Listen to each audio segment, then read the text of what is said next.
సూచనలు, ఆ సిగ్నల్స్ ఎలా ఉన్నాయి? ఇప్పుడు వెంకటకృష్ణ గారు, జనరల్గా ఎయిర్పోర్ట్ అనేటటువంటిది ఏదో విమానాలు రాకపోకల కోసం అని ఒక్కటే కాదండి. అక్కడ there are many of activities. ఈరోజు ఎయిర్పోర్టులో కార్గో ఫెసిలిటీస్ కూడా ఈరోజు ఎయిర్పోర్ట్లో ఉందండి. 25,000 మెట్రిక్ టన్నుల కెపాసిటీతో డైలీ చేయగలిగేటటువంటి కార్గో కెపాసిటీ ఉందండి. ఈరోజు ఇందాకే నేను చెప్పాను, 3 జిల్లాల్లో కూడా చూసుకుంటే సుదీర్ఘమైనటువంటి సముద్ర తీర ప్రాంతం ఉంది.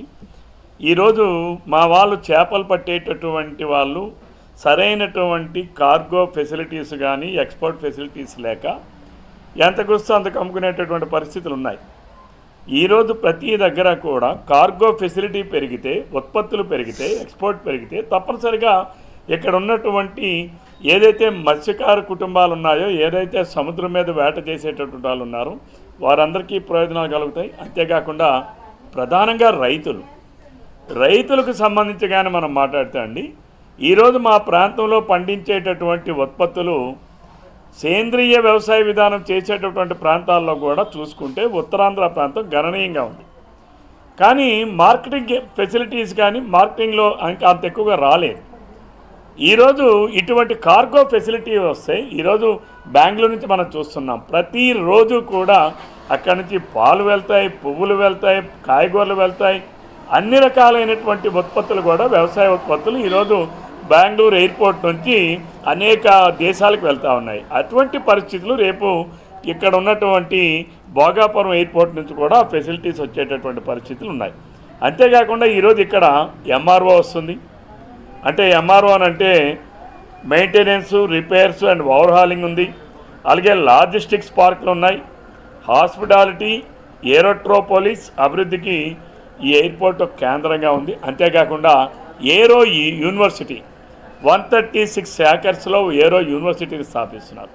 అంటే ఈ ప్రాంతంలో ఉన్నటువంటి నిరుద్యోగ యువకులకి వారికి సరైనటువంటి శిక్షణ ఇచ్చి భారతదేశంలోనే కాదు ప్రపంచంలోనే ఏవియేషన్స్లో అనేక మందికి రేపు ఉపాధి ఉద్యోగ అవకాశాలు కల్పించేటటువంటి కార్యక్రమాన్ని కూడా ఈరోజు ఇక్కడ శ్రీకారం చుట్టబోతున్నాం.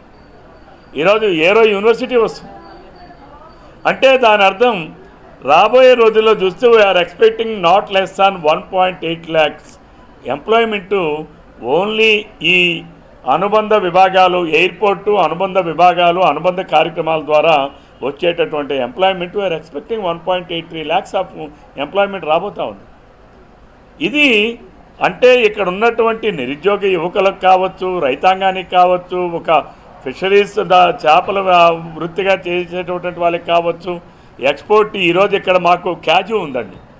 క్యాజు ఈ రోజుని మేము ప్రపంచంలోనే ఈ భారతదేశంలోనే అత్యున్నతమైనటువంటి క్యాజు తయారు చేసేటటువంటి ప్రాంతం పలాస ప్రాంతం.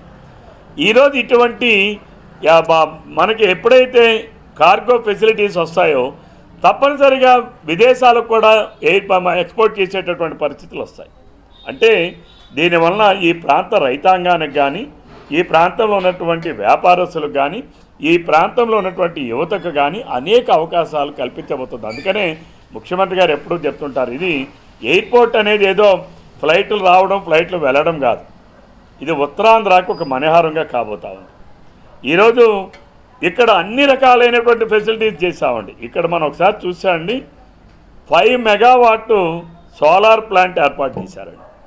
అలాగే రెయిన్ హార్వెస్టింగ్, వర్షపు నీటిని సంరక్షణ చేసే కార్యక్రమాన్ని చేసి దాన్ని రీసైక్లింగ్ చేసేటటువంటి కార్యక్రమాన్ని కూడా ఈరోజు ఈ ఎయిర్పోర్ట్లో ఆ ఫెసిలిటీస్ అన్నీ కూడా క్రియేట్ చేశారు. అంటే జిఎంఆర్కి నేను ఒకటే, జగన్మోహన్ రెడ్డి గారు జిఎంఆర్తో మిలాఖత్ అయి కమిషన్ల కోసం అని చెప్పి ఆ రోజు జగన్మోహన్ రెడ్డి ఎన్నికల ముందు మాట్లాడాడు.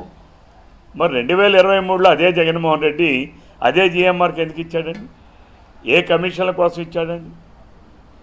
ఆ రోజు 500 ఎకరాలని దోచుకోవాలని తన తాబేదారులకి తన క్విడ్ ప్రోకో విధానంలో కట్టబెట్టాలని ప్రయత్నాలు చేశాడు. ఈరోజు అవన్నిటినీ కూడా ఈరోజు ఎయిర్పోర్ట్ ఏవియేషన్ ఫెసిలిటీస్కి ఈరోజు ఈ ప్రభుత్వం వినియోగించడం ద్వారా ఈ ప్రాంతంలో ఉన్నటువంటి నిరుద్యోగ యువకులకి ఉద్యోగాల కల్పన కేంద్రంగా ఈరోజు మనం వాటిని అన్నింటినీ కూడా తీర్చిదిద్దబోతా ఉన్నాం. అంటే జగన్మోహన్ రెడ్డి గారు చేసినటువంటి అరాచకం, ఈ ప్రాంతంలో ఉన్నటువంటి అందరిపైన రైతులు కావచ్చు, వ్యాపారస్తులు కావచ్చు, యువత కావచ్చు, అనేక ఇబ్బందులు గురయ్యేటటువంటి పరిస్థితికి ఆనాడు జగన్మోహన్ రెడ్డి గారు తీసుకొచ్చారండి. అంతేకాకుండా ఏవియేషన్ హబ్లో చూస్తాండి, R&D కూడా ఉంది, రీసెర్చ్ అండ్ డెవలప్మెంట్ కూడా ఉందండి ఇక్కడ.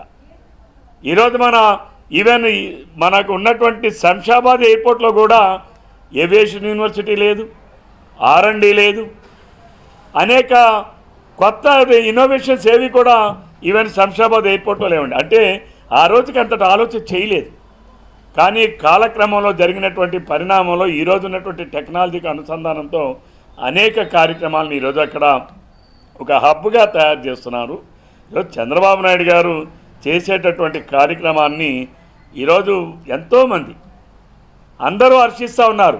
కానీ హర్షించలేనటువంటి ఏకైక వ్యక్తి ఎవరైనా ఉన్నాడంటే అది జగన్మోహన్ రెడ్డి. రాష్ట్రం విడిపోయేటప్పుడు మేము కూడా చాలా బాధపడ్డాం.